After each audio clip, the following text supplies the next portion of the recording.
Avec le Jackie Show, le spécialiste musical du Club Dorothée, créé dès 1987, le rendez-vous des stars de la chanson de l'époque. C'est Jackie qui nous présente le premier Jackie Show.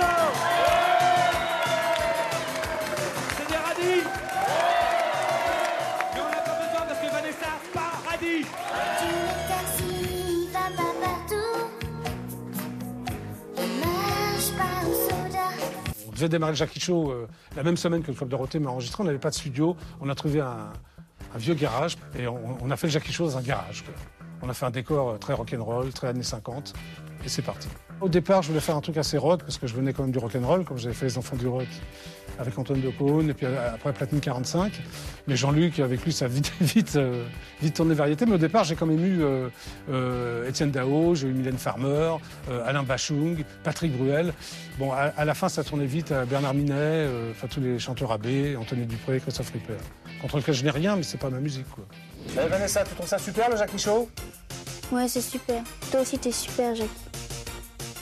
Allez, Niagara, c'est super le Jackie Show, non? Bof, tu parles, c'est super, ouais. Pas de petit pour les croissants.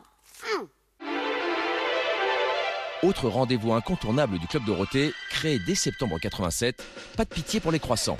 Un programme de sketch ponctué de courtes séquences humoristiques interprétées par les 5 animateurs. Chaque semaine, ils reçoivent un invité, chanteur, comédien ou animateur télé, qui se prête au jeu de cette émission délirante. Vite, mettons-nous en route, sinon l'immonde Foucault-Sus va aller au croissant perdu avant nous. Je vous y, professeur, je vous On y y. va? Ces imbéciles ne se doutent pas qu'ils vont tomber dans mon piège infernal. Corberius! Beaucoup de gens m'en parlent maintenant parce que c'est devenu une espèce de référence délirante par rapport au Club Dorothée. C'était un truc de fou. Ça, c'était vraiment un bébé de Jean-Luc Azoulay qui écrivait tout de A à Z. Tout était écrit, mis en scène. On faisait un boulot de comédien et ça me plaisait beaucoup. Ah bon? Dites-moi, mon petit Jackie, Oui. je me pose une question. Oui, laquelle, mademoiselle Ariane? Est-ce que vous êtes complètement nul ou complètement idiot? Ah, c'est comme vous voulez, mademoiselle Ariane. Les deux, je pense. Ah oui, bah d'accord. La folie. La folie qui est arrivée un petit peu trop tôt à l'époque. Parce que c'était vraiment du n'importe quoi, mais drôle, et qui a été repris après. Plein de personnes ont refait un petit peu la même chose. Je vais enfin devenir le maître du monde. Ah, ça sera bien, messieurs les savants. Je t'ai déjà dit 10 000 fois de ne pas m'appeler comme ça. Pardon, monsieur les savants. Il y avait ce qu'on appelait les marbres, c'est-à-dire Marotte et Charlie. Dis donc, Charlie, t'as pas vu mon bocal d'analyse? Je me disais bien que cette bière avait un drôle de goût. Ariane et Dorothée qui faisaient les deux nanas qui voulaient se faire inviter à danser. Je te jure, Mauricette, c'est ma cousine Germaine qui me l'a dit. Avec un chien, c'est vachement plus facile pour draguer. Ouais, bon, en attendant, ça fait quand même 2 heures qu'on est là et personne ne nous a invités à danser, hein. Pépé, ça marche, n'en v'là deux. Dites les filles, ça ne vous dérangerait pas de garder le chien de ma copine pendant qu'elle danse avec mon coussin? C'était quand même la première émission qui a jamais existé, entièrement tournée en incruste sur des plateaux. Pat Again, qui était un réalisateur, un technicien absolument incroyable, hors pair, c'est lui qui avait mis ça au point et ça fonctionnait formidablement bien, quoi. C'était plus dur à faire qu'à regarder. À regarder, c'était formidable, mais à faire, c'était un peu complexe parce qu'à l'époque, l'incruste, ça prenait des heures et des heures. Et en plus, on tournait après les tournages des émissions quotidiennes, si bien qu'on finissait souvent à 5 heures du matin. Voilà, ne bouge plus, ma chérie, ne bouge plus. C'était presque fini pour aujourd'hui. Souris un peu. C'était des fous rires, parce que, bon, il y a un moment donné, il y avait tellement... On en mettait 2 en boîte par jour.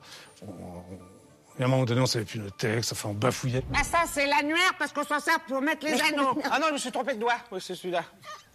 Pas de pitié pour les croissants, qu'on appelait, nous, très vulgairement PPPC, était surtout un programme destiné à la famille, pas nécessairement aux têtes blondes. Il y avait une lecture pour les gamins qui lisaient ça comme étant un truc rigolo, et il y avait un autre degré qui était là pour les parents, et c'est pour ça que ça a été très regardé, les PPPC.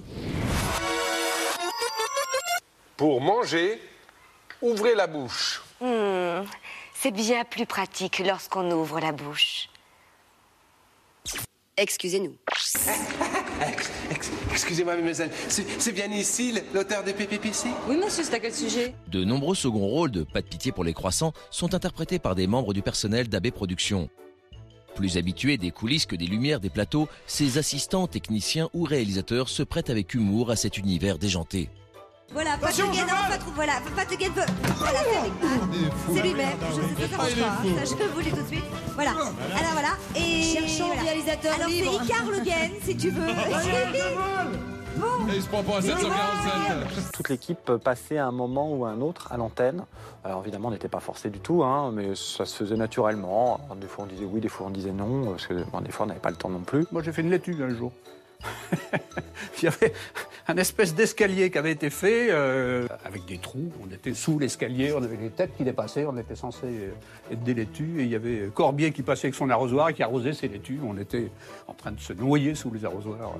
Pat Le Guen, le plus célèbre des réalisateurs du Club Dorothée, se grime ainsi régulièrement en Super Pat Le Guen, vêtu de son collant de super-héros. Mesdames et messieurs, bonjour. Excusez-nous d'interrompre le cours, comment dirais-je, normal de votre émission. Au-delà de Pas de pitié pour les croissants, c'est bientôt dans toutes les émissions du Club Dorothée que certains membres du personnel font des apparitions souvent farfelues. L'histoire était écrite auparavant et puis il manquait quelqu'un.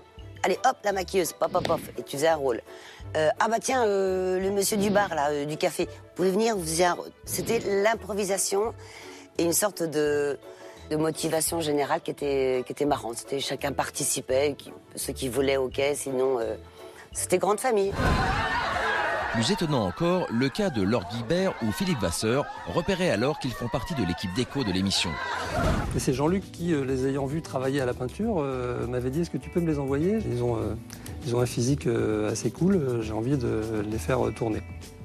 Et ils sont devenus donc... Fragile et